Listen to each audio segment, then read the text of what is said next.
Yeah, I have a beard. Holy cow. It is now... Oh, my watch is dying. We're on day 19 of my ailment. I had the surgery on the 4th, so we're going on day 15. Did that math up? Skelly, I've read a lot of really cool environmental passages since we've last spoken. We haven't streamed in 19 days, and yesterday sitting down was the first time I sat down in 18 days. I laid on my side or on my stomach the whole time.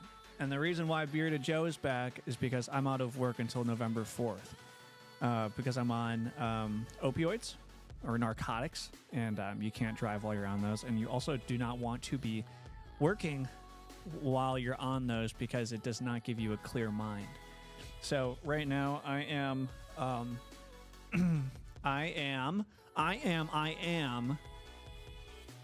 slowly easing off of the painkillers. So just when I thought I was making progress, now I don't have the painkillers to hide minor discomfort I had. So it's funny. I got rid of pain, and then now that I'm coming off of painkillers, I'm finding a little bit more. I can piss now. Yes. I have so many things to tell you all, and it's going to be TMI, but I would like to share these things with you so that you know it's a possibility, and maybe it'll scare you a little bit into changing up some habits that maybe are not that good for you. But thank you so much, everybody, for chatting with me in the Discord over the last 19 days. Seeing that people were still active, seeing people were still talking with each other and hanging out really did help me in the hospital bed or whatnot. I ended up spending about 6 days in the hospital. Zim, good to see you. Hi. What's up, boo? And yeah, I'm good for piss tests for a while, which is good. But I also have doctor's notes that have it prescribed, so I'll be Gucci regardless. Tell me, has anything new happened with you, Skelly, Zim, or Ganja in the last 18 days? Ganja says, my nephew's chicken had a prolapsed anus during the time you had them. Your nephew's chicken? Is this code word for his asshole, or... Oh, you're in Denver? God, that's awesome. I love Colorado. I think everyone knows that knows me. Zim, so good to see you. Hey, homie. Good to see you, Zim. Good to see you. Actual chicken. Oh, my God. How does a chicken get a prolapsed anus? I rock my stone that you all helped me pick out. And it's beautiful opal, right? I got another thing, and it came in the mail yesterday. This wristband, or this bracelet. And this bracelet, this is a true gamer bracelet. Let me try to get it up a little bit closer. So you see this? So the blue marble, or the blue bead, this one, that is labradorite. And then all of the other beads, this is the most gamer moment you may ever hear of, are lapis lazuli. This is what it looks like in real life. You know the thing in Minecraft we always call blue pickles? Oh. Hey, focus on this, though. Focus on this, please. So that is real life lapis lazuli. How cool is that? This came in the mail yesterday. Blue pickle bracelet. I know. How fun. So yeah. Skelly says, God, I wish I wasn't reading this one. I got in a hit and run accident, unfortunately. Well, I'm trying to keep things light. What are you doing, dude? Why are you bringing this up? Just kidding. What happened? Are you okay? Did you have any bodily damage, or are you good? That is not what I want to hear. Yo, Mud, what's up, bro? What's up, bro? And yes, I'm using a diaper right now, and I need to adjust. It's not a diaper, it's like a pad. Okay. Yeah, I'm a grown man and I've worn a diaper for the last fucking 19 days. Mud, good to see you. Thank you so much for being here, Mud. Hey. Hey. I'm going to throw some hearts in there for you, baby. This is for you, Mud. This is for you, Mud. Zim, how have you been? Anything crazy? Anything new? Yeah, so I have some more rocks and I love it and it's awesome. I really like this one. But I just I got this promo thing in the mail that I'm gonna do, and I have to open up a Chase account and put some money into it, and they'll just give me $900. And I'm like, dude, that's too easy. So I'm gonna make $900 more, and I might get some more jewelry. It's the new era. It's the new era. Skelly, please fill me in. That's horrible. And are you going to do anything fun in Boulder, Ganja? That's a good work trip. I have had plenty of work trips to Colorado. They're all to Fort Carson, of course, but very, very, very fun. So yeah, what should we go through the timeline of things that happen to my body? Are you ready? It's going to get gross. It's going to get disgusting on why I have laid down for 19 days straight. It's a little nasty. So Skelly says, I was fine, but definitely shook me up. Careless for a little while at least. Oh, carless. Oh, did it total your car? So you're fine. No whiplash, no nothing. That's very, very, very, very good. That's very, very, very, very, very, very, very, very good. You know, and we, it's gonna wake you up a little bit, which is a good thing. I think us having these constant reminders or infrequent, harsh snaps to reality that we are just human, I think it does help. Maybe you live in the moment a little bit more over the next few months, because as bizarre as it is, no matter how scarring the event is, it's gonna fade from your memory regardless, especially if it's like traumatic like this is for you, Skelly. I had a second or two to brace because I saw it coming. Oh, fuck. That's so irritating. You must have seen it coming and you were like, oh, God. That must have been a weird feeling. Okay, Ganja. I hope you have a great day. And also, if you want me to do a Lego stream, all you have to do is donate the money for the Legos, Ganja, and the shipping and taxes and whatever. As long as it comes out flat, we'll do Legos on the stream. I think that'd be super fun. That's a really good idea. Okay, so 11-hour shifts. That's kind of criminal, hey? It's kind of criminal, baby. All right, well, heart reacts for Ganja. You can always come back to the VOD and listen to what happened to my body over the last 19 days. Okay. So it all happened a long time ago on October 1st. So the evening of October 1st, so on October 1st, I had a jalapeno muffin. I had a muffin. The muffin was delicious. Spicy, but delicious. It was about 90% jalapeno, 10% muffin. And I had one, and I think I had 1.5. And it was so spicy, I had to have it in like little portions, right? Good luck, Ganja, during this shift. Love you, homie. 33 an hour is phenomenal. Worth it. So I had the muffin. I felt no problem, no qualm with said muffin. And I get home and I think I am about to go to bed, and I start feeling my stomach's a little goofy. My stomach starts feeling a little goofy, and I'm like, maybe I should be a little I should be a little careful with going to sleep right now. I don't want to shit myself. And I think this was at about like 10 at night, and I had work the next day. I think this was like a Monday, and I was like, ooh, okay, my stomach's really hurting. I'm gonna go to the bathroom. And I thought it was just gonna be like a spicy shit. You know, we've all had spicy shits. Maybe from a Taco Bell incident, or you just had like a lot of hot sauce. And, you know, it's gonna burn a little bit when it comes out. But it's kind of a good burn. It's not a bad, it's like a I'm satisfied that was a good spicy shit kind of burn. So I go to the toilet, and I had about a 20-minute session of my body having, it felt like an allergic reaction.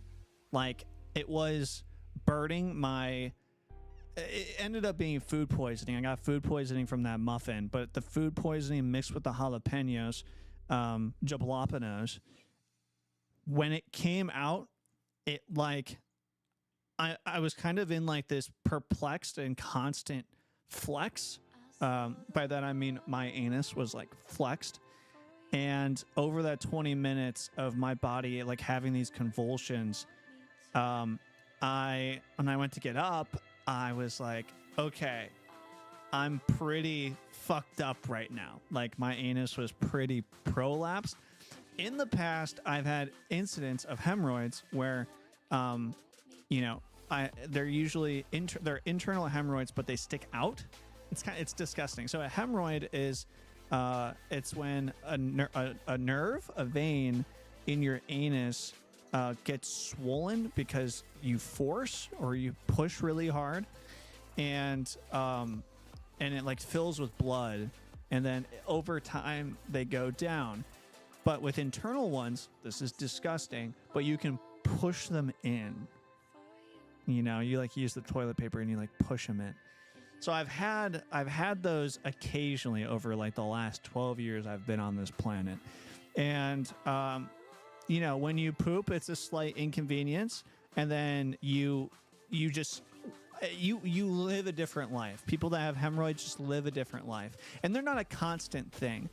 Sometimes they bleed a little bit, but they're internal, so you don't really feel any issue after you push them back in. It's like the second you push them back in, you're completely fine. There's no issue at all until the next time you poop. So, you know, just have a high fiber diet, stay in shape, work out, eat healthy, and it's not an issue. This time it felt like a little more, Mud. It felt like my entire anus had hemorrhoids, and I was like, okay, this is a bad case. And I tried to push them in a little bit because they hurt a lot, and I was like, I don't know how this one is going to go down, Chief. And I thought over time it would. So I was like, I'm going to go lay down in my bed, and I'm going to like lay on my stomach and I'm going to let it do its thing a little bit. And I laid on my stomach for a little bit, and then I think I had like another food poison attack, so I went back in the bathroom and did it more, which did not help anything. And like when your anus prolapse, depending on how bad it is, it like literally sticks. So, you know, your butthole is supposed to be like flat, right? It's supposed to be like that. When you prolapse, it like sticks out of the flat, so it's like sticking out. And to speed that part up, it would not go back in my body. And I like laid face down on my bed all night and pulled an all-nighter. I couldn't sleep. So I left my computer at work, and I had a meeting that I had to attend that was very important at 11 the next morning. I could not send them an email to reschedule it. So with my prolapsed anus, I put my uniform on and I drove to work. I have about a 30-minute drive. I got to work. I had this meeting. I sat down in a chair, which was excruciating, but you get so much pain at a certain point that it just blocks out. You know what I'm saying? Have you ever had so much pain? It kind of numbs out for a little bit until like you get in a position where you shouldn't have pain, and then it comes back. So I sat in a chair and had a meeting with this person for like an hour and like 15 minutes while I was like bleeding out into my uniform. I got back in my car, drove 30 more minutes, and got home. Now that instance, that morning before I left for that meeting, I felt like I could push a part of it back in, and I was like, okay, I think I'll be okay. Me getting in the car, driving there, sitting down for an hour and 15, driving back in my car, that fucked me over. It was game over. Soap! Hey! Good to see you, Soap. Thanks for stopping by. I'm recounting what happened over the last 19 days. What you missed was I got food poisoning and pulled an all-nighter with a fully prolapsed anus, and then I had to go to a meeting the next day because I left my computer at work and I didn't know how to reschedule it. So that instance to where I was at work and I could not leave, that pushed it too far. When I came back home, I couldn't push anything back in, and it was bad. So that morning, I had texted my boss, and I was like, "Hey, I need to come in for a little bit, but I've got some food poisoning. Is it okay if I go home after that?" They're like, "Sure." So I go back home, and I lay on my stomach again, and I kind of just wait for things to go away. I wait for things to get better, and I lay on my stomach all day, all night, in excruciating pain. I tried watching movies to distract myself or have podcasts on, but it wasn't really doing much. So I'm now on 48 hours of having this incredibly, impossibly uncomfortable symptom. And at this point, I'm like, okay, I think I might need to go in to see somebody. I couldn't push it in anymore. It was getting chapped. It was bleeding. It was pussing. It was fucking gnarly. And I was like, all right, what's my health insurance looking like? Because when you're active duty Army, health insurance you're supposed to have it free, but October 1st, the day that it happened, is the restart of the physical year. So I ended up having this insane ailment on the exact day health insurance got reset. And long story short with that, I made some calls and they were all like, your health insurance is fucked and it won't be covered. So I had to wait a whole nother day to go to the hospital because my health insurance was not current. So I went on a whole nother day, 72. I'm now at 72 hours of having a prolapsed anus. This is the longer it's out, the worse it gets. And that morning, I get confirmation. This is October 4th. And I get confirmation. No more jalapeno muffins for fucking anybody, Mud. Don't trust a jalapeno muffin. This entire thing is caused by a jalapeno muffin. And I got confirmation the next morning. I'm now on 3 days, right? 72 hours with probably about 1,000 calories I've eaten over 3 days. I've been bleeding. I've been pussing. I have a total of probably 4 hours of sleep over 3 days. And I got confirmation that morning that my health insurance would be okay, and it would be backdated. And I was like, that's all I wanted to hear. That was it. I'm going in. So I go to urgent care. I drive to urgent care, which was 15 minutes away, with a stage 50 prolapse. And at this point, I'm like, is my entire asshole hemorrhoided? Did every part of it hemorrhoid, or what happened? And I get there, and the fastest I can walk is I can only take steps like this. That's how fast I am walking. And what's insane, I had no clue until this. Everything you do is attached to your anus. I had no clue. You can't move your arm without it affecting your anus. You cannot cough without it affecting your anus. You cannot sneeze. You cannot eat. You cannot breathe. You cannot walk. You cannot bend over. You cannot stretch. You cannot do anything without using your anus.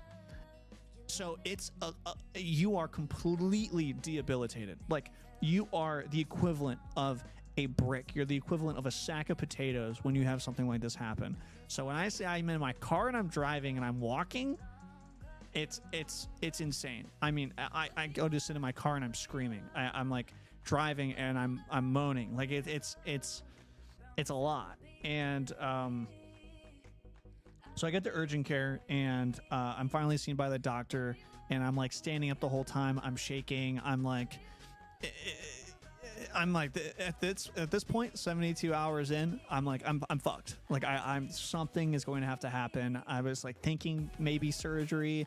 I was thinking maybe they can just push it back in. Maybe there's something that I don't know.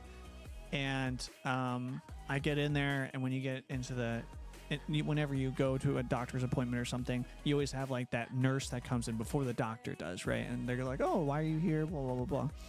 And I'm like, "Yeah, I have a pretty prolapsed anus, I think, or I have hemorrhoids, or I don't know." And like I'm like on the ground. I can't sit down. I can't lay down. I can't do anything. So like my knees are on the ground, and I'm like leaning over the chair, and I'm like shaking. And she's like, okay, let me go get the doctor. She leaves. The doctor comes in. She's like, "Oh, sounds pretty bad." And I'm like, "Yeah." And she's like, "All right, let me see." So I pull down my pants, and I'm still like on my knees. And she like separates my cheeks a little bit, and I like fucking scream. And she's like, "Okay, you need to go to the emergency room right now for surgery. I've been a doctor for 26 years, and this is the worst case of a prolapsed anus I have ever seen." And I was like, "Oh my god." I'm like, "Oh my dude." Oh my. I'm like, I mean, it feels like it's bad, but it's that bad, huh? And she's like, "There might be because it was pussing." She's like, "I can smell it. There might be an infection, and if that infection hits the blood, you could die." And I'm like, "All right." And you truly do hate to hear that. And she's like, "And the worst news is that you have to drive to the emergency room, and it's 17 minutes away." So I pull my pants back up, and like there's no paperwork, nothing. She's like, "I'm gonna let the ER know that you're going to be there. All you have to do is just say like, Dr. blah blah blah sent me, and I need surgery ASAP. There might be an infection." And then bloom. So no, don't. Let's just throw them in the fucking ground. Let's bury them while they're alive. Sepsis is no fun. Yeah. Yo, Sam, smart. Can't say the C word here. I'm scared of even saying it in different languages because I know it I know it in Espanol. I'm scared. Everyone say, "Hey Sam." Hey Sam. I've got a good group here. Let's go. YouTube streams go hard. Hey Sam. So I'm recounting what happened, and I got food poisoning from a jalapeno muffin on October 1st. Fast forward, it's October 4th, and I've had a severely prolapsed anus for 72 hours, and I just got to urgent care, and they told me I needed to go get surgery immediately in the emergency room, and that I might go into sepsis and die. So, yeah, I don't have to shave, and you fucking know that means it's a coming back. Fake nose piercing, beard. I mean, it's a little upgrade too. I've got the opal on now, you know. Okay, so I get back in my car and I drive 17 minutes to the emergency room, and the valet takes my car. I walk across the street and I get in the emergency room, and it's somewhat busy. I'm shaking. I feel like I'm gonna pass out, you know. And it's like really peaking now. This is a level of pain I have not experienced in a while. It's like I said, everything you do agitates or moves your anus. Everything. Talking, breathing, and I'm walking and driving. So it's put me at this level of stress that it feels like I'm overwhelmed. Like like my body, like my brain couldn't take it anymore. You know, I was in so much pain for 3 days straight. And so I get to the emergency room and I'm like standing in line and I get up to the person and I'm like, hey, I have like, they're like, take a seat. And I'm like, I want to lean on the chair if you don't mind. And I think his name was like Todd. And he's like, all right, well, like, what's up? And I was like, I have a prolapsed anus. And I'm real comfortable saying it at this point. I'm like, if I say it out loud, it'll just disappear. And I was like, I have a prolapsed anus. And I just went to urgent care. And they told me I needed surgery. Could be an infection. And that, like, to speed me through. And he was like, oh, okay. And I got a wristband. And he was like, just go. I would say take a seat, but you can't. So just go stand over there and you'll be seen shortly. I'm like, okay. That moment when he said, I'll see you, like, you'll be seen shortly, I stood behind, so like in the ER, like, waiting area, all of the chairs are like, they're like the plastic ones, they're all kind of like connected right at like the handlebar, and they're like bolted to the floor. I stood there, moaned. I didn't cry yet. I haven't cried during any of these periods. I had moments where like I kind of broke down, but I didn't cry.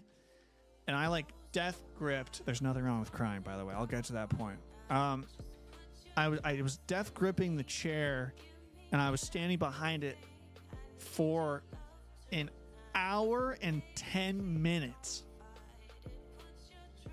I stood and death gripped and moaned and screamed in my mouth for an hour and 10 minutes. That hour and 10 minutes was like maybe one of the most challenging things I have ever put my body through. Life flows through the butt, Sam. Oh, yeah. Hey, Sam's about to grow his beard out. Sam also got fucked up. He said, damn, Joe, I want to be like you. So I'm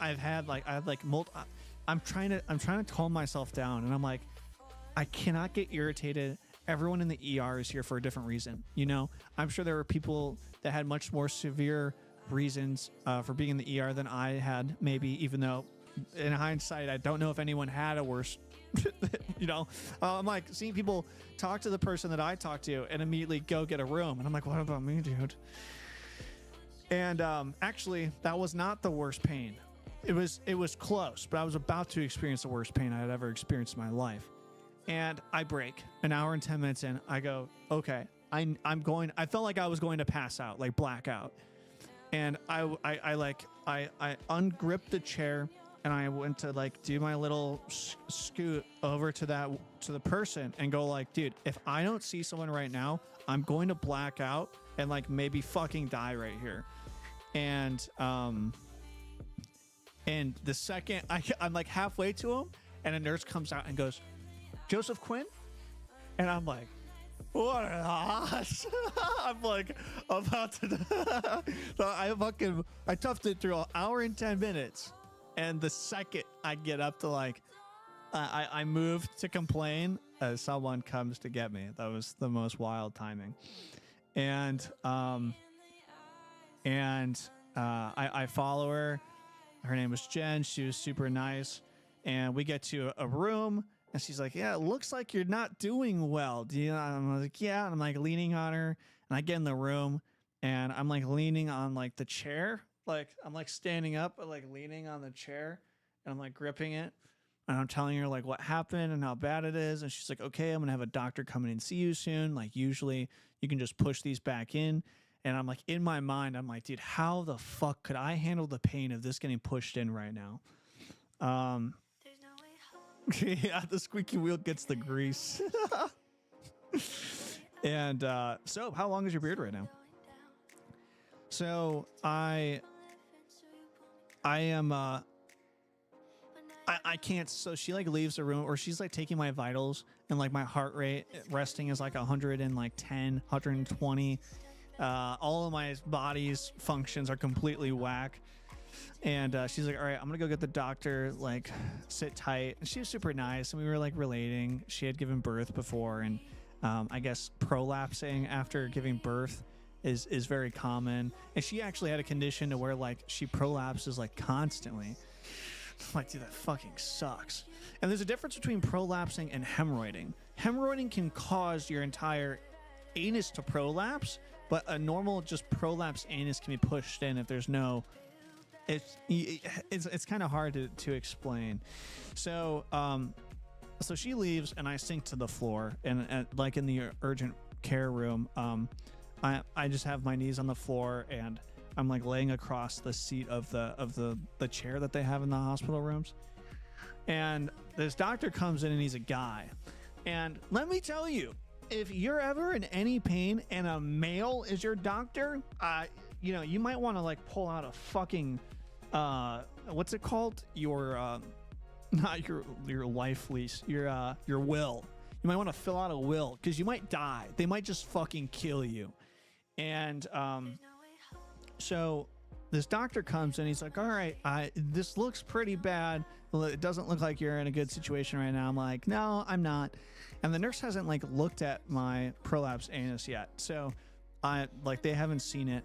And he was like, all right, before we go any further, like, it's kind of like our doctrine, our standard operating procedures that we try to push it back in.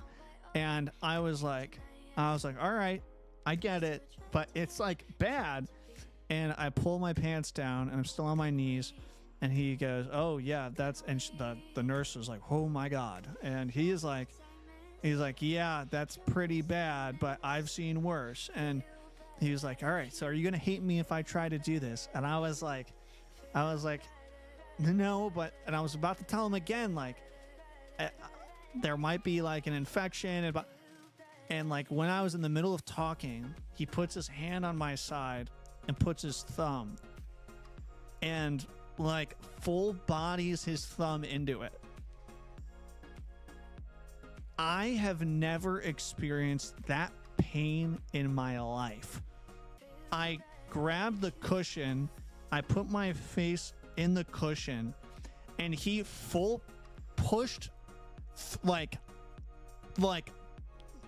you're working out kind of pushing. For 15 seconds straight, he did that. And I am just fucking screaming into this cushion. I've never experienced that pain before, and it was so bad. And when he pulled off at 15 seconds, he was like, "Okay, yeah, this is worse." He was like, "I have no clue how you just did that. I've never seen anyone like take that much pain." And the nurse goes, "Oh, he's in the army. He's good." And I convulsed and like shook, and I like kind of just lost it. And they were like, okay, we're probably gonna have to have surgery, but we're gonna get you on some drugs. Because I had no drugs in my system. They didn't give me any fucking morphine or anything before he did that.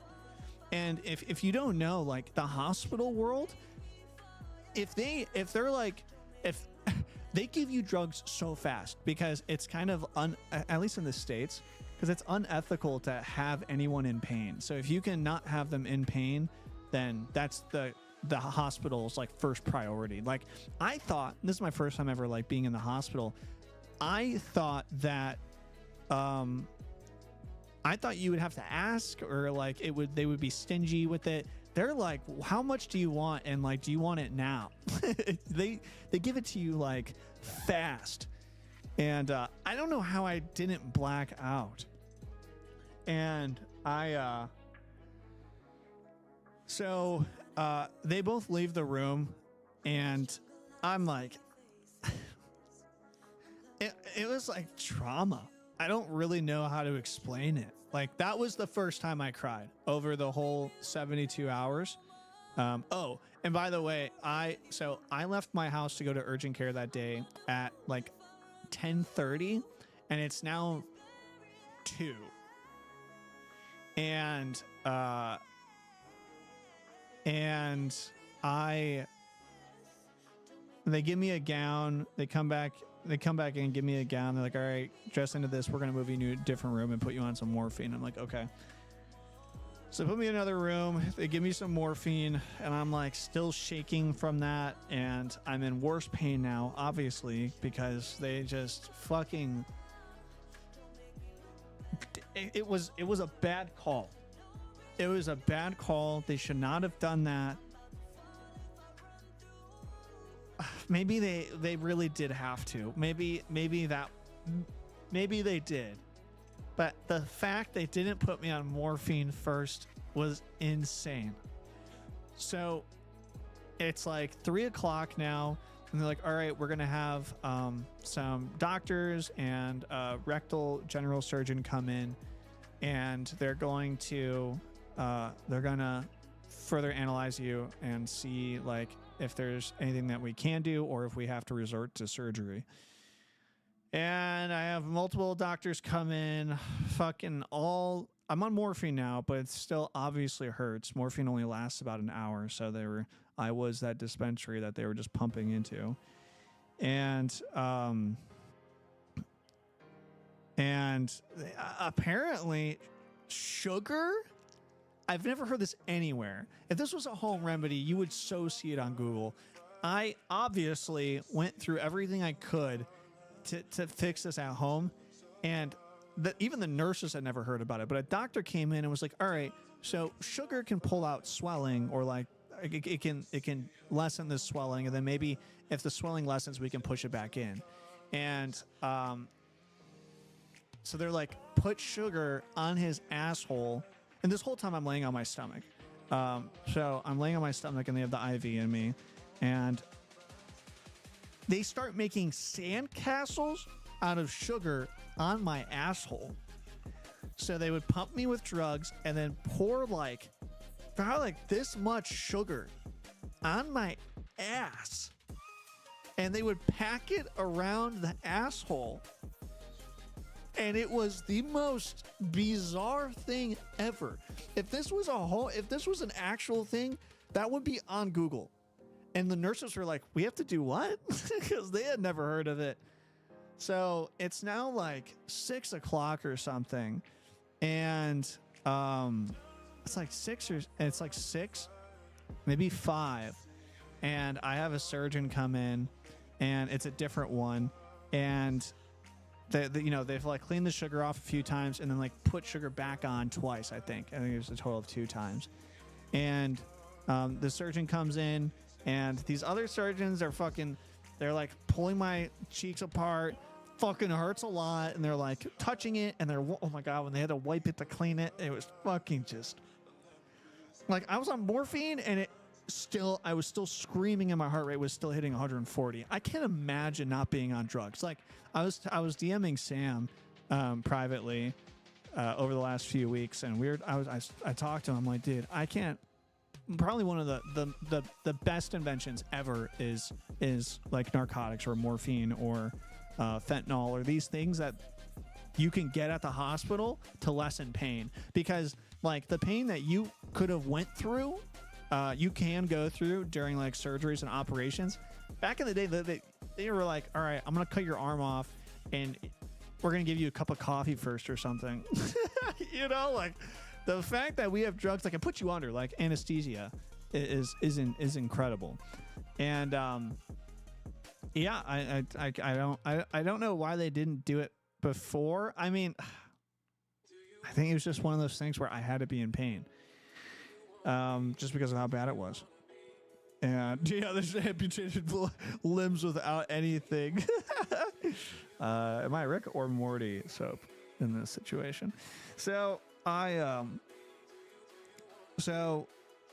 surgeon comes in, and she's like a rectal professional, and she has me roll to my side, and she's like, all right, I'm gonna look at this, and I will be the person conducting the surgery if we need anything. I roll over to my side. She's like, all right, move your legs like this. And she's like, all right, let me see. And she like, I don't even know if she like separated my cheeks at all. She had like 2 assistants with her. And she's like, all right, I don't need to look anymore. I know you're in a lot of pain. You have your entire anus is completely thrombosed, hemorrhoided, which is like the worst case of hemorrhoids you can get. And she said all 3 columns of my anus were hemorrhoided. So you have the left, which is like just the left side of your anus, the right, and then you have the center, which is the inside of the anus. So the inside, the left and right were all hemorrhoided, and I had some of my internal organs pushing out. And she's like, you're going to need surgery. I would highly recommend it. And I was like, dude, yeah, well, sure. I was like, do it now, please. And pain can genuinely kill you. Yeah, it can like put you in a heart attack. So she's like, all right, yep, we're going to conduct surgery on you. We're probably going to do 2/3 of it and leave the internal ones to self-heal. Because if you do surgery on the entire anus, then there is no, it's like prosthetics. I have like prosthetics. So you have to like reteach your body how to work because it's not what it used to be. So if you were to do surgery on the whole anus, then the whole anus would be brand new and like pooping would be impossible. So having 2/3 of it and then letting a part heal on its own allows for a part of your anus to still operate as it used to without remodeling the whole thing. So I got like a facelift on my asshole. And she's like, all right, it's going to take a while for surgery to open up, for the room to open up. So we're just going to keep you on morphine and painkillers until then. And then we're going to put you under while we do the surgery, and then we'll keep you for a bit. And I'm like, okay. So they keep me on morphine, and it's now 8:30 at night when they do this surgery, or it's like 10. I think it ended up being like 10 or 11 o'clock when they actually performed the surgery. So I was moving all day from 10:30 in the morning when I went to go to urgent care, and it's now 10 at night. So it's been about 12 hours of this pain. Morphine helped. There were periods where when I was laying down, I didn't feel too much, but I still couldn't move at all, or I would feel something. So they roll me upstairs. I'm still on my stomach. I've been on my stomach for now going on 4 days straight. This is all brand new information to me. And I'm being like super detailed so that like this is all a learning experience for everybody. So they roll me upstairs, and I'm like on my stomach, and they're putting me, they're like getting some liquid in me, and they're like prepping me with some paperwork for the surgery. And then the anesthesia doctor comes over. It's like there's a person whose sole job is to give you anesthesia, and which puts you to sleep and you don't feel anything. And I've never had any surgery before, so a part of me is a little nervous. And he's talking to me, and he looks like a person that would have this as their job. He's like super monotone, and it's kind of like how, like what are they called, a mortician, or the person that works in a morgue. You know how they all kind of fit a billet? This fits a billet too. And he was like, all right, you're not going to feel anything. We're going to give it to you when you get in there, and then it'll work like this, and blah, blah, blah, blah, blah. And I'm like, okay. And the last thing I remember was rolling into the surgery room, still on my stomach. And I like waved to the doctor, and she's like, hey.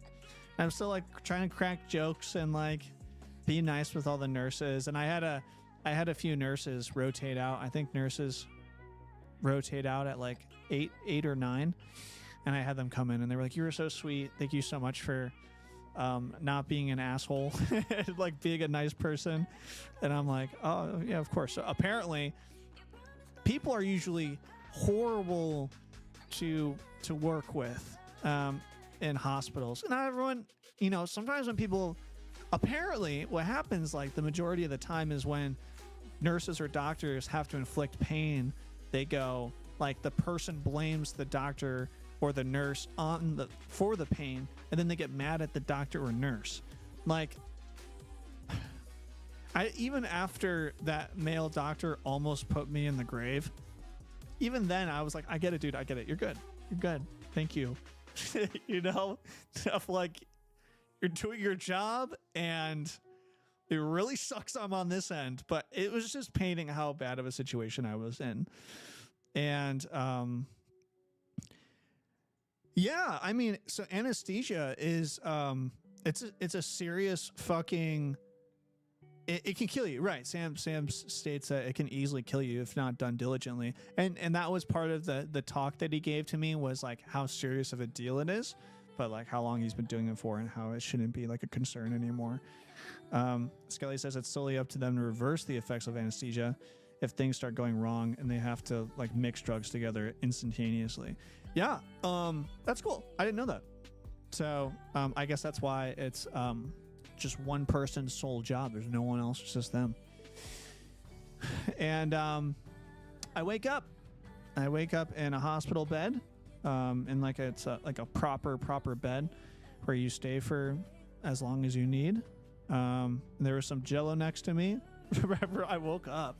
Oh yeah, the last thing I remember was like waving, and I like looked over and I saw them like inject some stuff into me, and I guess that had to have been the anesthesia, and it happens fast. Like, it's not like I'm like blinking and I remember some like, you're gone. And I woke up and I didn't dream or nothing. I like opened my eyes and I was in a hospital bed, and it was a 3-hour procedure, I think. So I was in bed and I was laying on my back, and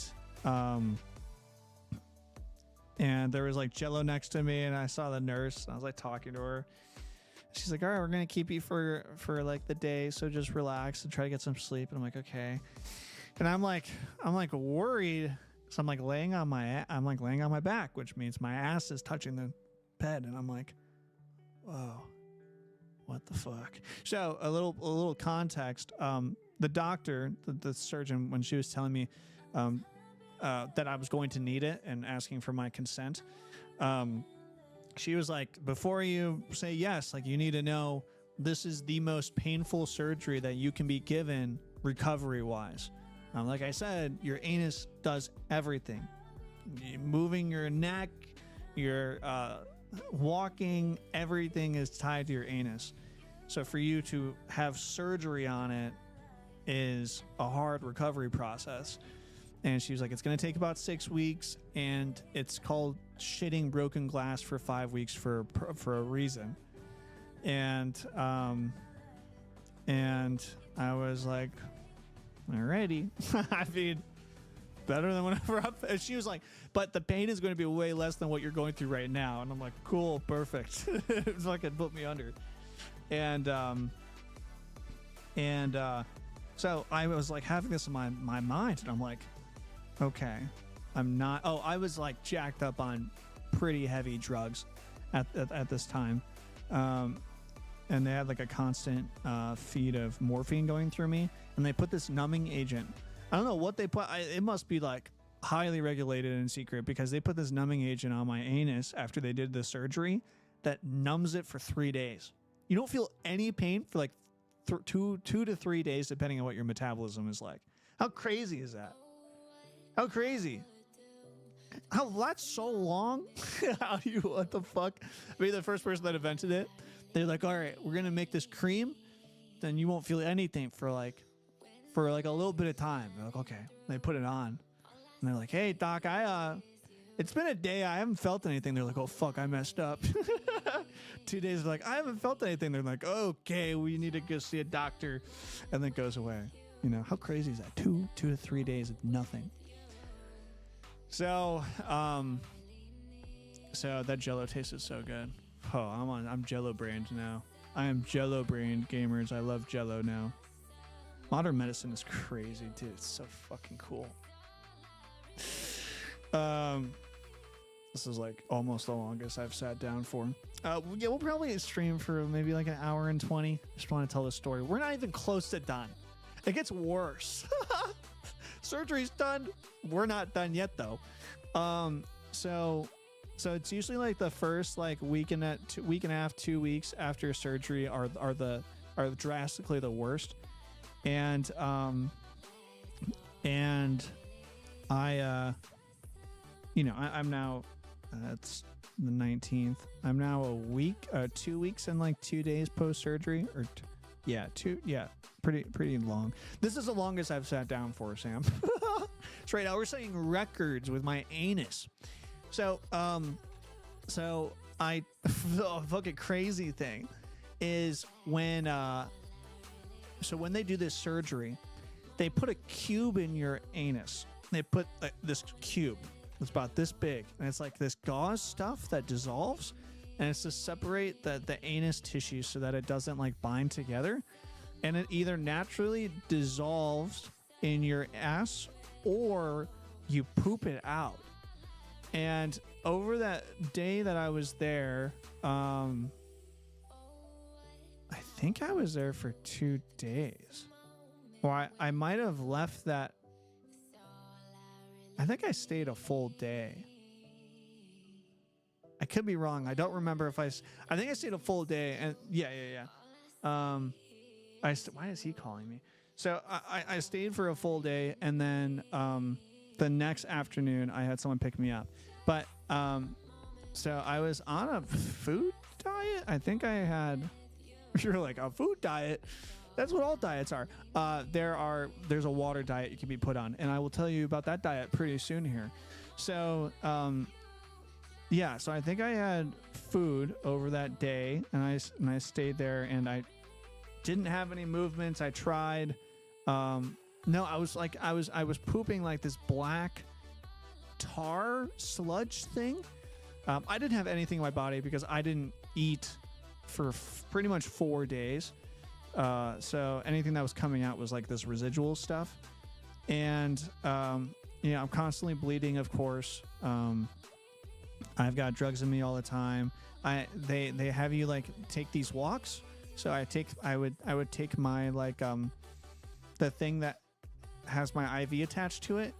And it has like these 4 wheels, and it like has your heart rate and everything. And you can unplug it from the wall and like walk with it, and there's a battery inside that keeps it on. So I would like stand up and walk fucking for 5 minutes, but walk a total of 200 feet, then go back in my room, lay back down, and then like do that walk again, maybe in like 2 hours. And so fast forward to the next day. So I spent a whole day in the hospital because of the numbing agent. It's scary because you're like, when is it going to unnumb? You're like, when is this pain? So also there's like stitching on my anus. So I have this cube in there, and I have this stitching, and all of them dissolve over time. But with the stitching on the anus, the stitches like pop. So like it's usually like when you're trying to have a movement and they like pop, and then so they can bleed a little bit, and it's not good. And so fast forward to the next day, and I had like a small tiny movement of like black tar that morning, but I felt like I needed to poop, but I couldn't, which was like my anus was like severely swollen because of the surgery, and I had a cube in there. And they were like, yeah, it's normal. It's normal to be constipated for like 2 to 3 days. I'm like, okay, cool. They're just like, be ready for the first one. I'm like, alrighty. And I get picked up, and it hurts, right? But this pain is like a fourth of what I was going through when it was prolapsed. So they were saying like, the recovery is so painful, but it's like a fourth to like an eighth of what I was going through when it was prolapsed. So it's like how the Army works. They put you through basic training. They put you through all this shit so that when you're deployed or you're going through other shit, they try to put you under worse conditions so that when you're in bad conditions, it doesn't feel as bad. So the recovery, like, it hurt, but compared to what I was going through prior, it was nothing. And So I get home, I still can't I can't stand. I pretty much lay exclusively on my stomach for the next 5 days. I'm eating like healthy, very healthy. I got salad for lunch. I had a breakfast smoothie for the morning, and I had like a PB&J at night. I have to take medication, like 4 different pills in the morning, in the afternoon, and then in the evening. And I do this for about like 4 days, you know, and I'm constantly bleeding. I'm like leaking, which is all normal, but I still hadn't shit yet. And I have I don't know about you. Are you all routine poopers? I have a routine shit at like 7 in the morning every day. Like it's comical. It's like literally at 7. Like my alarm goes off on my watch. I get out of my bed and I go to the toilet and I shit. That's like the whole day's worth shit is at 7, maybe before 7:01. And every day I would feel like I needed to shit. Oh dude, what I got. So I got my medication from CVS, and I had my coworkers, one of my coworkers got my car and drove it to my place, and then one of my coworkers drove me to the CVS to get the medication, and then to home, and then he drove the other person back to their home, and then blah blah blah blah. I felt like I needed to like shit when I was in CVS, but I thought it was like the same like red flag. And what's also really scary about this is they're like, all right, don't strain too hard. Like only sit on the toilet for like a max of 5 minutes, because you could like hemorrhoid again and then you have to come back in. So, but when you're first starting to poop, it's always a strain. So you're like, how hard can I strain? You don't want it, and like straining hurts, but you have to strain to poop. And you're like, well, I don't want to strain too hard. So it's like, it's a really awkward dance. And in CVS, I felt like something had to go, but I was like, it's going to be the same fucking thing. I'm going to scream on the toilet and nothing's going to come out. And I like hit the asphalt of my driveway, and I get out of my friend's car. I'm like, thank you so much. I'm indebted to you. You're incredible. And he was like, oh, where do you, he was like, oh, let me like bring the stuff into your room. I'm like, no, you can't see my room. This room was fucked. Over like 3 days, I would get out of my bed to go to the bathroom during those like 3 days of like me prolapse. I just hit the walls. Shit would fly off. There was blood everywhere. I was like, I'm good. Let me just do this. You don't want to see it. So I get inside and I'm like, okay, I really have to go to the fucking bathroom. And I guess it's gonna fucking happen. And I'm just gonna be in pain because that's what's gonna happen. And I sit on the toilet and I feel like this pressure. And I'm like, oh, this fucking sucks. And the cube shoots out at like supersonic speed, like a Mach 5. Hits the toilet, and goes boosh, and all this shit flies out after it. And I'm like, oh! And I was like, oh my god! I was in my room. It's so weird. You poop where you're comfortable, and it's like this thing your body does. Like, it's I don't know how to describe it. Maybe like with all your big hiking trips, Skelly can relate. Like you'll like go 3 days constipated and you're like, I don't know why. And then you're at home for 2 minutes and your body's like, it's time to go, baby.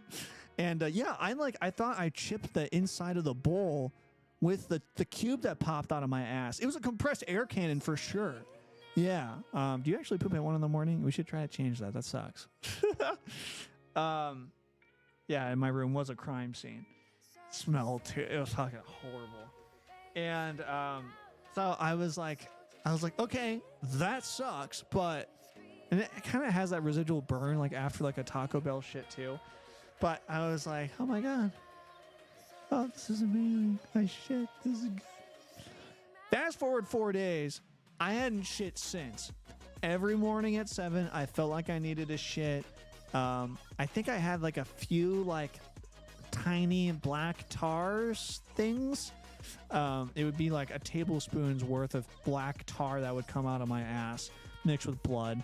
And so I had that for about 4 days, and they told me that if I go 3 days constipated, that I probably have to come in to like get something looked at.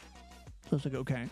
I hit day 5 of not shitting, and the fuck, I don't know about you, but in my mind I'm like, dude, what if one day the dam breaks and I shit 5 days worth of shit out in one go? Like, that is going to be the most painful thing anyone's ever experienced. So I think it's like 4 in the afternoon, and I'm just like, all right, I need to go in. So I had one of my buddies drive me into the ER again. I go in there, and oh my God. Oh, I forgot about this one. Dude, the trip is not over, gamers. I am not out of the clearing yet. So I go in the ER, and obviously the first thought's like, well, so every time I tried to shit over those like 5 days, a part of me felt like there was like this wall, like a big conglomerate that just wasn't like my anus hadn't like unswollen enough, and it was just, like stuck, and it wasn't going through. You go into the ER and you're like, they're gonna have to touch it again. They're gonna have to touch it. And the numbing agent is fucking gone. And I'm like, great. And obviously I can't sit down. And I'm like standing behind on the chair again, death gripping it. And I think I waited like 20, 30 minutes this time. And God, I forgot about this one. So they finally see me and they're like, all right, what's wrong? I'm like, hey, appreciate you. Nice to meet you. I had surgery here 5 days ago for very bad prolapse and hemorrhoids, and still can't sit down. That's why I'm laying down. Still hurts a little bit. And I was like, and I haven't been able to poop in about 5 days. And I was told after the 3rd day I should go in. And I've waited a little bit longer, and they're like, all right, so we'll get someone. And they're like, are you eating healthy? Are you doing this? I'm like, yeah, I'm doing everything I'm supposed to the T. I have alarms on my phone that go off like 40 times a day to make sure I drink all the water I need, to take the medication, go on the walks, yada yada. And she's like, all right, I'm gonna have the doctor come in. They're probably gonna have to like inspect a little bit. Like, okay. And after the cube flew out of my ass at the speed of SpaceX's fastest rocket ship, that was the only time anything had left my asshole for the 5 days. This doctor comes in. He's like, all right, we're going to put you on some morphine first. And I'm going to have to do a rectal exam. And I'm like, okay. So there's a new thing that I've learned called hospital time.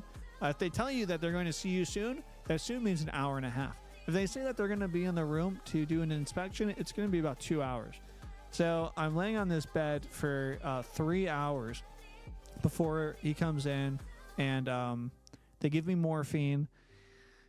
And he's like, all right, I'm going to have to do an exam. So he lubes up his finger, and he puts it in my ass, and fucking he's like, all right, you gotta relax. I'm like, how am I supposed to do? I'm like screaming, I'm grabbing the seat, I'm trying to relax. Like they talk to me like I'm giving birth. It's like, it's kind of like literally the same processes with anal things. It's like you have to treat it like you're giving birth. So like, take deep breaths.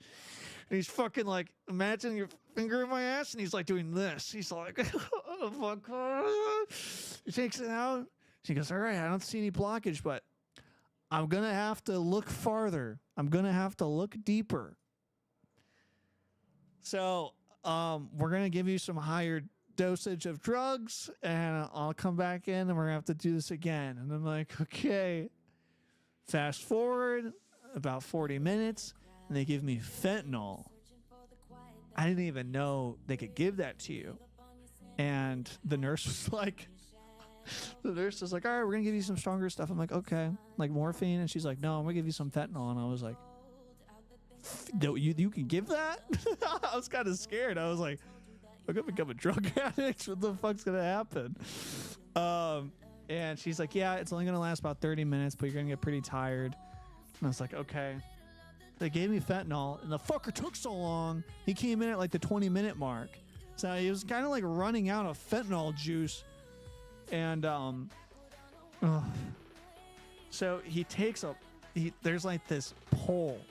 It's like a pole that has like a scope at the end of it, and they put it in your ass, and they can like look through it on one end, and they were like looking for blockages. And the pole is wider than the finger. Why do they give me this big man to put their finger in my ass? Like, give me like a 4'11" female and her pinky, please. Why does it have to be a baby leg that goes in my ass? Okay, so they put this bigger metal pole in my ass, and they put it up like 7 inches. It's fucking scraping through my intestines. And I'm like, the fentanyl, I can't imagine not being on drugs for this. Like, if fentanyl was even more intense, and I probably an endoscope, yeah. It's like just a sharp fucking metal dagger. And they're putting it up there, and when they're like pulling it out, it's like pulling my intestines with it. It's like fucking scraping. He pulls it out, and it was like one of those things to where, oh, Beacon, I'm so sorry. So good to see you again, by the way. It's been a really long time. Hi. Talking about where I've been for the last 19 days. So good to see you, Beacon. I want to throw some hearts over here for you. Much love. Much love. Yes, we're YouTube streaming exclusively by the way. We're done on Twitch, so this is where you see us. And then this is just your first time being here since we made the move. So she's pulling it through. It's pulling my intestines with it. It's pulling across these fucking stitches. It's fucking, and he pulls it out, and it's like it's this weird type of like it's like trauma. Like, it's just gonna sound really vulgar, but like being R-worded. I can imagine that it's pretty similar, and you're left just shaking, and thinking about it gives you chills, and it's just so he's like, all right, well, there's no blockages, and then a surgeon comes in, and they go, all right, so if you're not you're obviously pretty constipated. And I was taking this laxative stuff. It's like stool softener and conglomerator. So it like puts the poop together, and then it also like lubes it up to leave your body. Thank you so much, Beacon. It's okay. Life could be worse, right? It could be pre-surgery worse, or I'm not even done yet. I'm not even to the worst part. I still almost die after this. And so they tell me to, all right, it's like 11:30 at night now. And they're like, all right, so we're going to have you double up on everything. So take double of the DocuSate in the morning, and in the evening, take double of the psyllium extract in the morning and afternoon and evening, and like double up on the polysaccharide, I think. I'm like, alrighty, sounds good. And get to my friend's car. I can't even like sit in a car. Like, when I'm saying like for now is the longest I've sat, it's because it's the longest I've sat. And so I get home, and it's like 11:30 at night. Things are about to go downhill really fast, everybody. Boss, so good to see you. So good to see you. Hearts for Voss. I'm going to swamp it up. There's some hundreds in chat for Voss.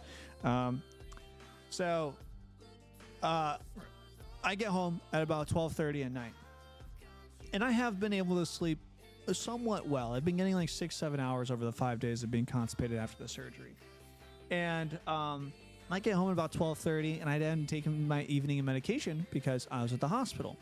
So I was like, all right, baby, time to throw some back. So I take a double dose of all 3 medications, and I lay in my bed on my stomach, as per usual, and I like throw a movie on. I watched all of the Marvel movies from 2008 in order up. I'm not done yet, but when I throw something on, and I'm like 20 minutes into the movie, and I feel like I have to poop, and I'm like, okay.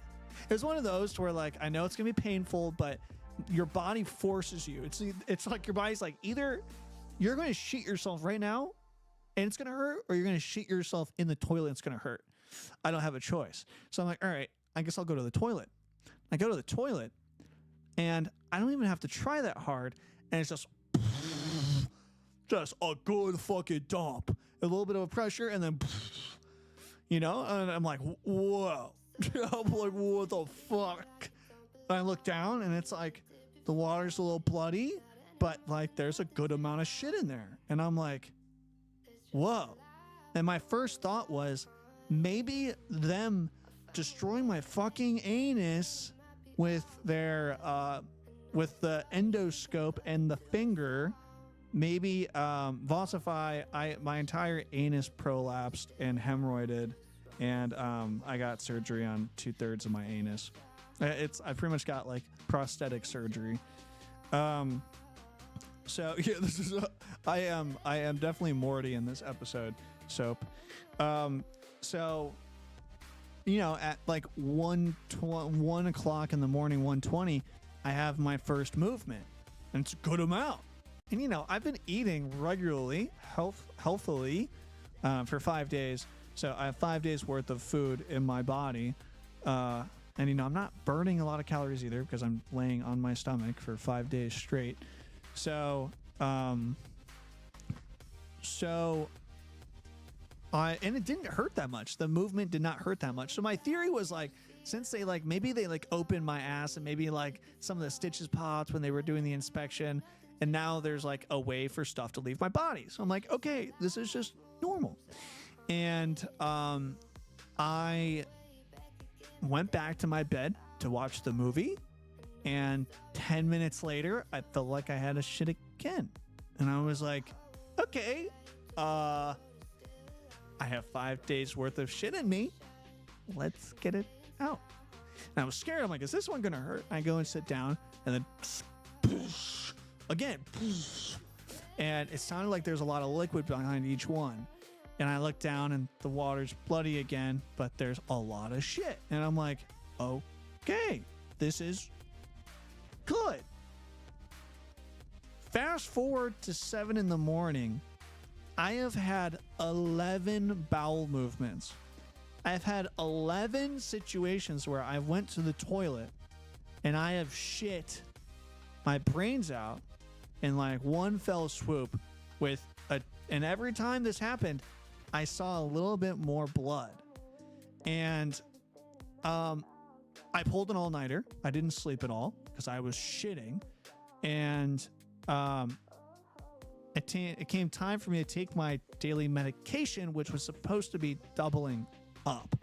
And I was like, I don't think I need to double up on my constipation medication anymore. So I just took one dose of it. And then at lunch, I took a dose of it. And from 7 in the morning to 2 in the afternoon, I was at 15 bowel movements. And now it's like, oh, let's go back to noon. Around noon, I started feeling like, let's get a little scared. I'm like, okay, this is a good amount of blood that I am losing. At what point is it bad?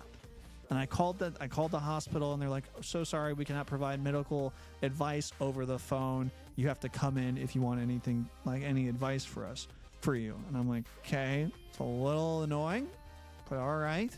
I was like, I'll just go off of how I'm feeling. And I think I had like three more movements, or five more movements, and I'm at like 16 now. And the last ones were heavy on blood. It was like the same amount of like stuff coming out of my ass. It sounded like I was opening up, like I was just pouring like a tub of water in. And I looked down and less shit more blood. And I'm like, all right. And I started feeling a little off. My body was really sore. You know, this is like day 6 post-surgery, and I haven't felt like this at all before. And I'm feeling a little lightheaded. I'm really sore. My like joints are hurting. I'm like, you know what? I knocked on my roommate's door. I'm like, hey, are you driving me to the ER? I'm not feeling so hot. I'm like, at this point, I'm like, do I have internal bleeding? I thought I was bleeding internally. And I got in the car, and like as we were driving over there, I thought that I would be like getting a ride home that night. So I texted one of my coworkers, and I was like, hey, do you mind like picking me up from the hospital? He's like, oh, I'll just come and keep you company. I'm like, all right, thanks, I appreciate that. And at this point, dude, if someone offers you something, just say yes. You know, don't take the high road. Just fucking say yes. If you think there's something wrong, go get it checked out. You know, and that was my mentality with this bleeding thing. And I'm like, dude, I felt like this is my second time coming in 24 hours, and I felt like a pussy. I felt like I was overreacting because they're like, it's going to hurt and you're going to bleed. And I'm like, how much is it going to hurt? How much is it going to fucking bleed? There's no like left and rights. There's no limits. They're just like, it's going to happen. So you're like, is this normal or not? So, but I was like, it sounds bad. It feels bad. I'm just going to go in to get it checked out. I was having a hard time walking. I was feeling very dizzy at this point when I got out of the car. And I get in there, I go through the metal screener, and I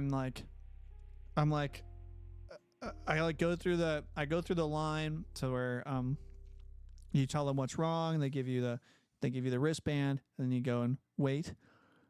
And I think I went through the line first, and my friend was like about to get there, and they're like, oh, why are you here? And I'm like, I've got some pretty heavy blood loss, and I don't know if I lost too much. Oh, the thing that made me go in, the thing that made me like, okay, this is fucked up, is my heart rate was averaging like, so my resting heart rate when I sleep before this whole thing was like 41. And my resting heart rate is like 49, 48. My resting heart rate was 115. I've never had shortness of breath. I don't understand shortness of breath. I can only pull in like maybe a third of my lungs, and I couldn't pull in any more. I don't know why. I don't know how that happens. I don't know how that works. I don't know anything about that. But I can only I could only do this. Like I couldn't breathe in any more than that. And that was what made me like, there's something really wrong. Like the second your breathing is fucked up, you know, your heart's fucked up, like there's something wrong. And after he was like, all right, go take a seat, you know, and wait. It shouldn't be too long. Hospital time, obviously it's gonna be 40 minutes. I was like, dude, I have to shit again.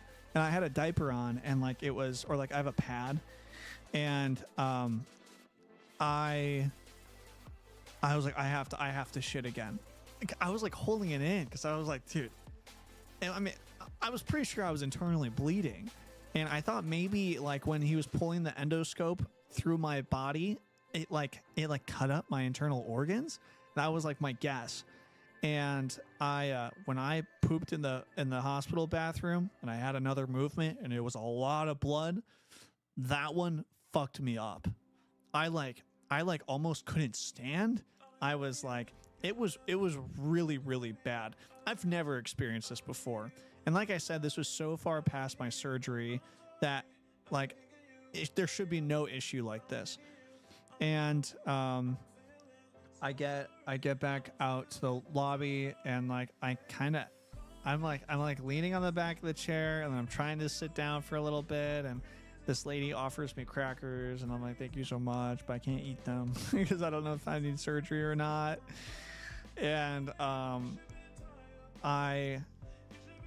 they ended up bringing me in, and they were like, you look very bad. And I'm like, yeah, I don't feel hot.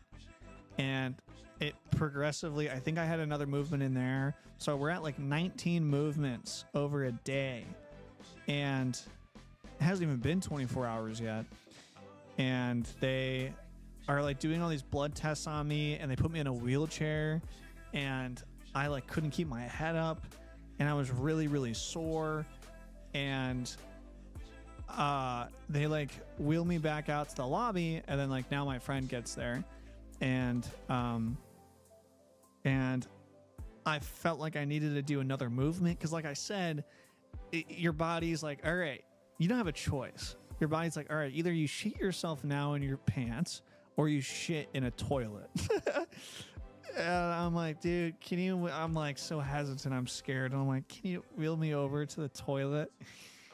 And I like try to get up to go take it to do another one, and I have him like wheel me into the bathroom, dude. I have no humility anymore. I don't care who looks at my anus. I don't care who touches it. I don't care saying about the word. I don't care. I think I've had probably like 35 people touch my anus over the last over the last 7 days. So I'm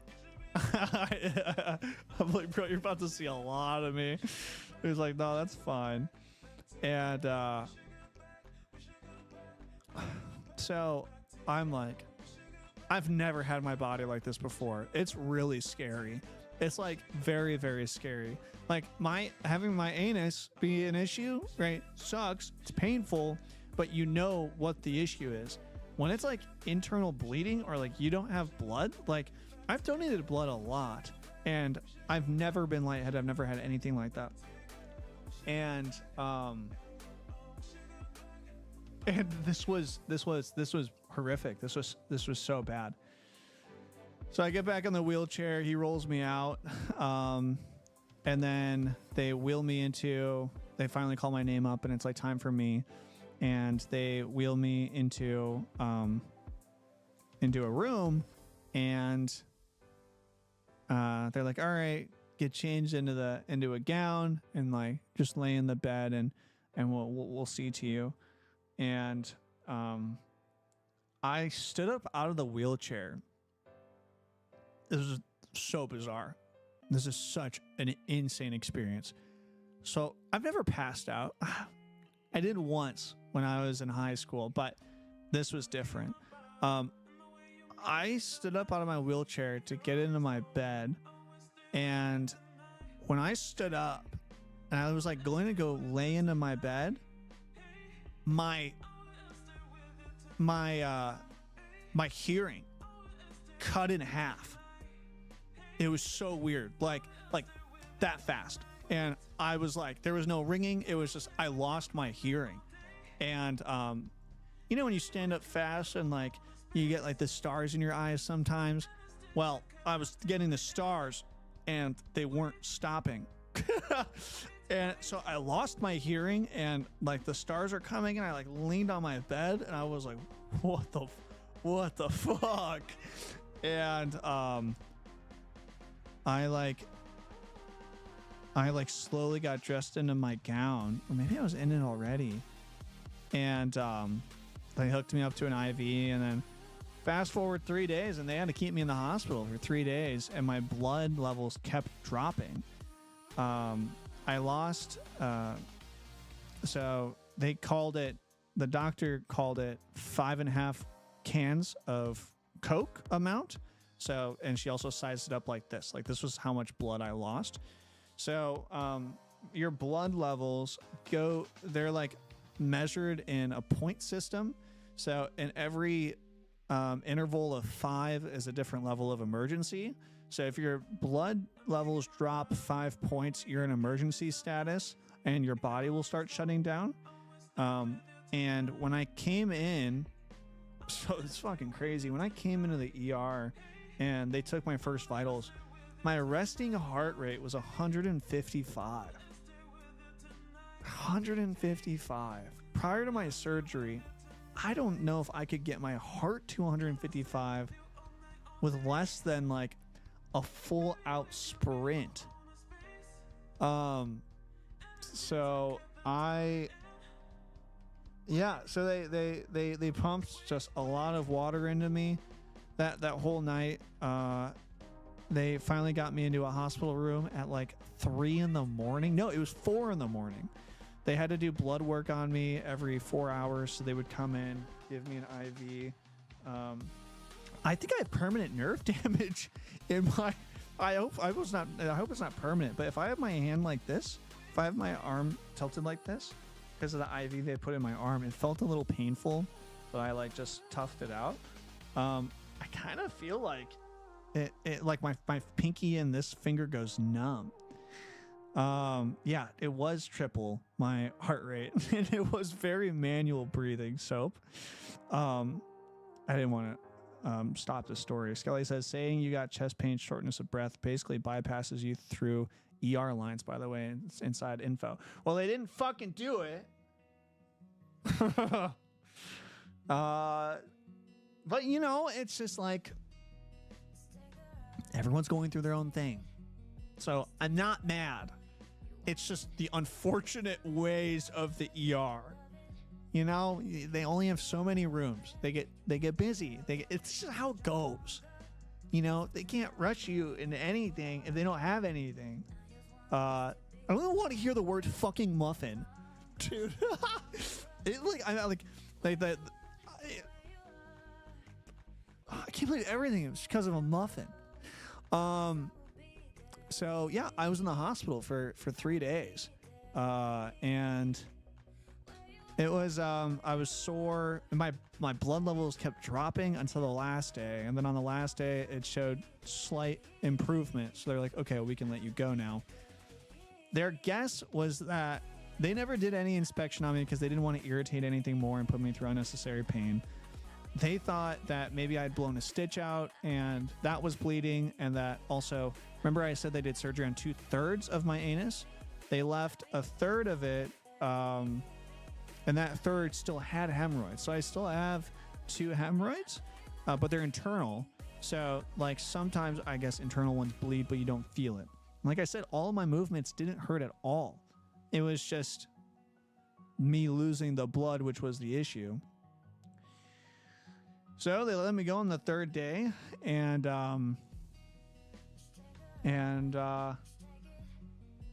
here I am. I got home on the, I don't think I shit for those 3 days, and I got home and I had my first bowel movement, and that was, I was in the hospital from the 9th through the 11th, and since the 11th, I've had consistent progress. It's so funny. When you have so much wrong with you, you can feel your body healing a little bit every day. Maybe a little less pain on the toilet. Maybe you're a little bit more flexible. Maybe you can bend over 1 inch more. Maybe you can walk 200 feet farther, or it's so funny. There's something every day. And it's honestly a really like cool thing. You know, every day is progress. All you have to do is wake up and go to bed, but there's progress every day. So right now is the longest I've sat by like an hour over the last 19 days. I've laid on my stomach and on my side for 19 days. So I'm like trying to ease off of the pain medication. And like I said earlier, now that I'm easing off, I'm starting to feel more pain because I'm not on pain medication, but it's good. So I'm feeling progress. My movements now are a little less painful. Honestly, it's pretty good. Today's movement was almost not painful at all. I stopped bleeding completely maybe like 3 days ago.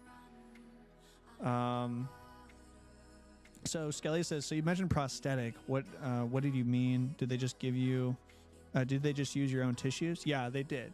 So they, yeah, that was how they worded it. I don't know too much about it. But it's pretty crazy. Like when I shit, it doesn't stick out at all. I haven't like shit normally in 15 years, I guess. I've always had to like wipe a little uniquely or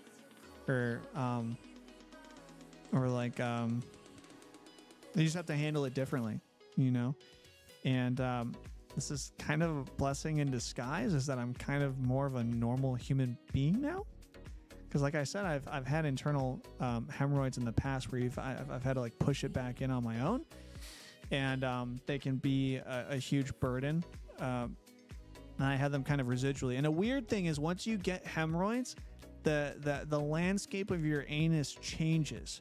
So like when you poop, you kind of have to treat it differently. You have to like push it back in a little bit, and you have to wipe standing up. And it's one of those things where you just don't talk about it out loud until you talk to someone else that has had hemorrhoids. And I did this recently, and I was like, I have never said this out loud to anybody, but you said you've had hemorrhoids. How do you wipe? And they're like, what do you mean? And I'm like, I'm going to guess you've never said this out loud either. Do you wipe standing up? He's like, yeah. And I'm like, do you have to push it back in a little bit? And he's like, yeah. I'm like, you've never said that out loud to anyone, have you? And he's like, no. So it's this thing that I just never, I don't have to do that anymore. It's kind of insane. And maybe this is like an awakening. It's like Blue Skelly getting into a car accident. This was the equivalent of me getting hit by a car while I was laying in my bed. You know, like you can't predict these kinds of things. And thank you so much, Soap. Hearts to you. I appreciate you, and I'm very glad that I'm getting better too. I can't believe it's been 19 days. I guess with trauma, you really do just brain dump it. But thank you for listening to my hour and 40-minute story. I told you it kept getting worse, but I'm past that now. I hope there's nothing more. I don't know if there's any more stitches that need to pop in my ass. Sitting down, I have to have a pad on, and I have to, I'm going on longer walks now. Yesterday I walked, I think 1.5 miles, 1.6, but it's, I wish I could show you this metric. I wonder if I can. My phone showed me like the coolest thing. And also, leave a like on the stream if you haven't already. It really helps out. Let me see if I can pull up Garmin. This is one of the coolest things I have ever seen. So I wear my Garmin watch religiously. It's every day, and it has marked out everything that has happened with my body, and it's so cool. So let me show you some of these things that are so interesting to see. You can see my body fucking explode. So we'll do my HRV status. This is what is super interesting. So I'm not gonna dox myself anyway, right? No. Okay. So this is a very, very, very, and thank you so much, Beacon. You're so sweet. Skelly says, I don't know if I'd say equivalent, but yours is definitely a lot worse. I see what we did there. You said but. Thank you so much, Skelly and Beacon. This is not about what is worse or what is not worse. We both went through something, and it can both shell shock you a little bit. So, my HRV is very good. I think there was a period where I just didn't work out a lot, and but you can tell, like, my HRV is 94 here, 107, pretty stellar. Look at this. So this is today, which is good. So it's went up a little bit. Let me pull this over here so my camera isn't blocking it. So look at this. This is so fucking cool. Right? My HRV status pretty good. 100, dropping a little bit, but that's normal if I'm not working out. October 1st, the day of the muffin, the day of the reckoning, I prolapsed that night. Immediately yellow or orange. Immediately caution. Super interesting, right? And it continues to drop. So it continues to drop to this time. The 4th, the night of the 4th, the morning of the 5th is the day that I get surgery. Okay. Continues to drop a little bit to be normal. Look at this. Remember the date? I said I was in the hospital on the 9th. I start bleeding out on the 9th. I lose 5 Coke cans amount of blood. My blood drops 7 points. 5 is enough to put you in the hospital on high alert. And it drops to 70. I'm in the hospital until the 11th. And then it continues to drop. How insane is that? It marks it out on the date of the incident. How fucking cool is that? What the fuck?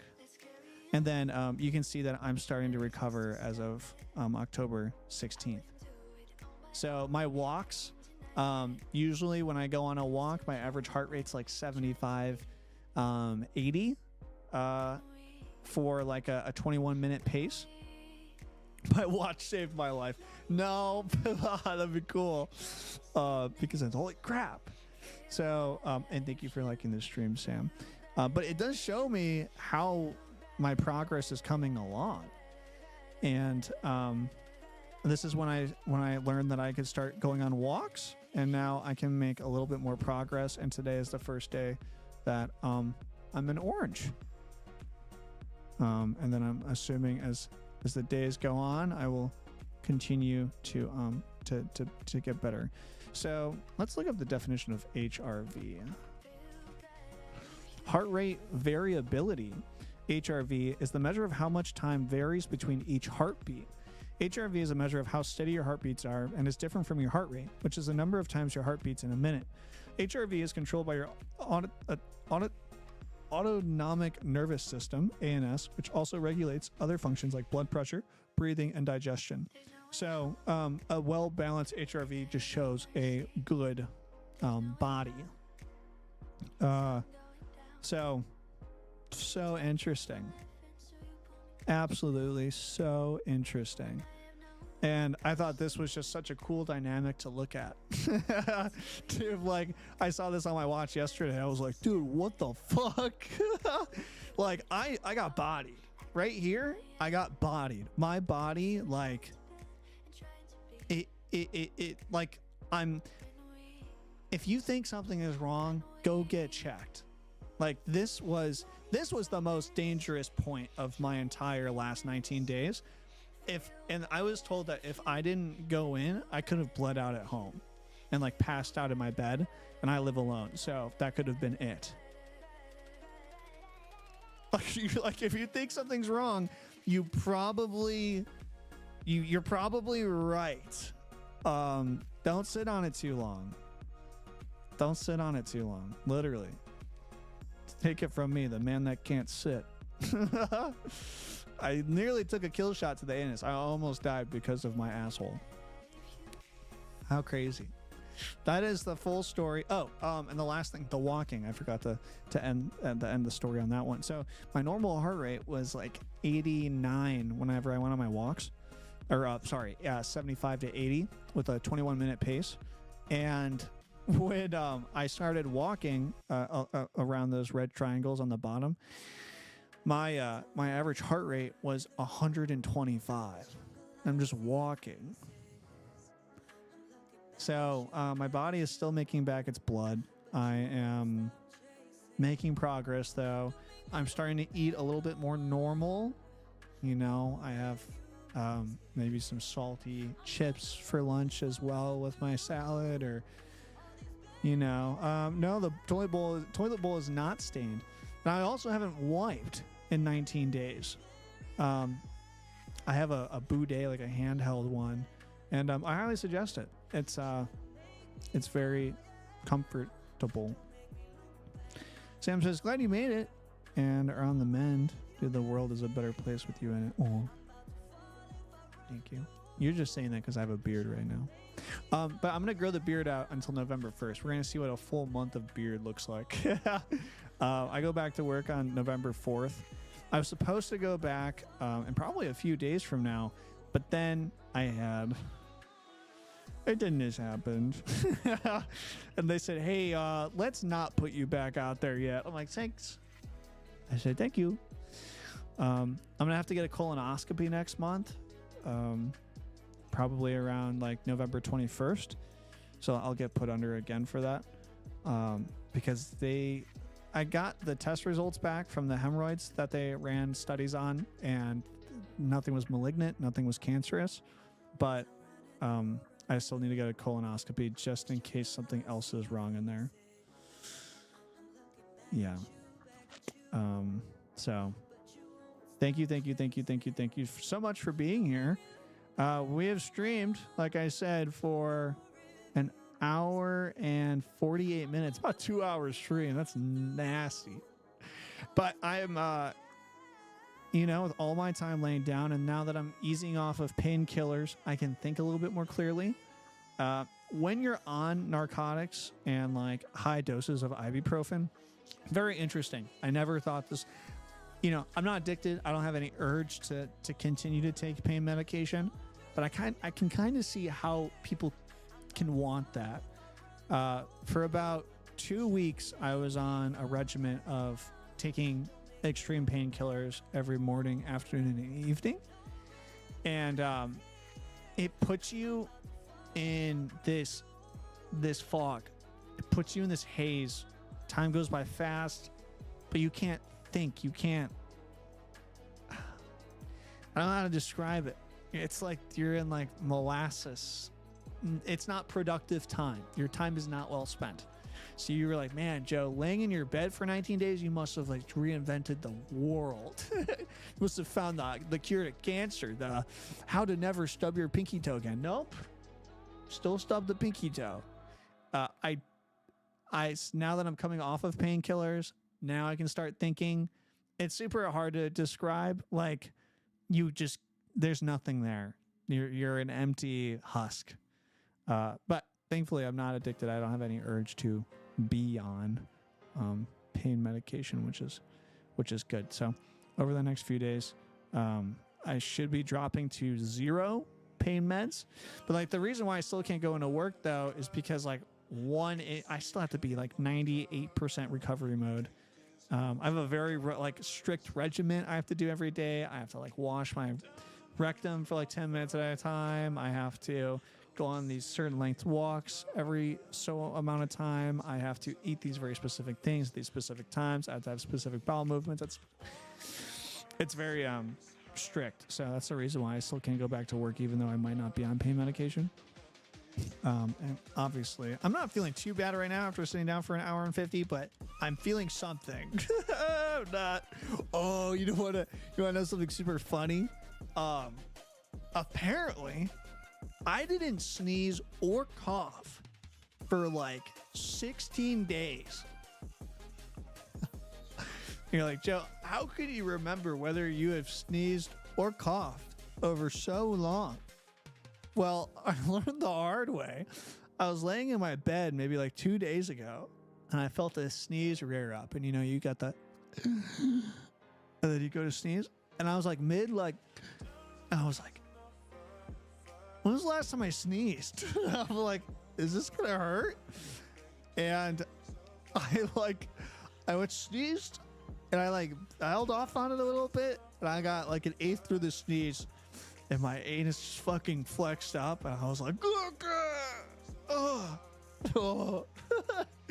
It's like, don't sneeze, Joe. And I had something in my throat later that day. I went to cough, and I was like, don't cough. I was like, I guess I'll just die with this thing in my throat. I tried to do like little quiet coughs. I was like, it's so funny. But like I said, progress. Each day I'll cough and it'll hurt a little bit less. But I'm going to end stream here. Thank you so much for stopping by, Sam, Soap, Beacon, and anyone else who is here. I got to see some lovely old faces. Beacon and Voss were two people that first time I've seen in our streams, and I hope you enjoyed story time. That was a very, very long story, and that is where I have been for the last 19 days, from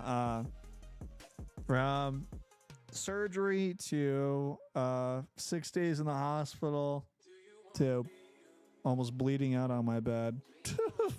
Fucking crazy.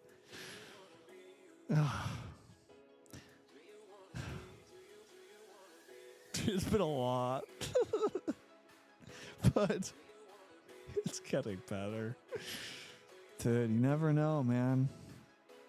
You never know what's going to happen, gamers. You never know. I was healthy. Worked out. My HRV was in the top 2% of the world. I ate well. I did everything right. Does not matter. Does not matter. You never know when a life-altering medical event could happen. Yeah. BK, we don't stop, baby. It's so good to see you again too, Skelly. I've read some very good things, and we will have some very good discussions. I have a stream scheduled for tomorrow, so we'll hang out tomorrow again. Tomorrow will be at 9 in the morning, because that's our weekend stream times. And then now that I'm house ridden, I guess not necessarily only bed anymore. We'll stream a lot more often. And now that I am off pain meds, I'm getting off of them. I'm only taking them once a day right now. I'm now in a seat where I have 24 days until I have to go back to work, or 14 days before I have to go back to work, and I'm in a very heavy grinding phase. So the more I can sit down, the more I can edit. I have a video that's about ready that we'll put out soon, and we're almost done with 2024 too. It's close. We're close, homies. We are really, really close to no more 2024 and going into 2025. It's crazy. That is a quarter into the way of the 2000s. So, I love you all. I'm so excited to see you tomorrow. Let me show you, just in case you don't know where it is, that if you go to YouTube, and you go to my channel, our channel. Oh, look at me. I made this thumbnail. I sat down for enough time yesterday to make a thumbnail. I made it like 20 minutes and then I got off the chair. If you go to our lives, you can see anything we have scheduled, and boom, right here, pain meds and Overwatch 2 means that I'm going to heal my enemies. So we're going to play some Overwatch for a little bit tomorrow. I think we can push to 2 hours. So we will try that. And we also have VODs. We have a Minecraft series that we have out. I need to edit this. We also have a David Diver series as well. I believe if you go to playlists, we have stream VODs, which is a horrifically long playlist of these are all the streams that we've had since coming exclusively over self-love from Twitch. We are never streaming to Twitch again, and let me say, it has been such a fun swap. I hope everyone else has been enjoying it too. So this is where you can always see whatever stream we have. It will always be right here. You can click notify me, and you'll get a notice when it comes on. Or you could be in the Discord, and we'll have it there too. I've thank you so much for everybody chatting in the Discord for the time being over the last 19 days. It absolutely helped me. Like, no shit helped me. So thank you for being there for me. Thanks for hanging out with me today. Yes, Beacon, time flies by, and I don't like it, and I want it to be my job to slow it down as much as possible with you. Eat water, drink food, slap ass, take names. Have a great rest of your evening, morning, and afternoon. I look forward to seeing you tomorrow morning. And be present and be aware. And do not eat, say it with me, Jalapeno fucking muffins. That's a banned word. Now we need an emote, a muffin emote. All right, everyone. Love you. I'll see you tomorrow. Bye.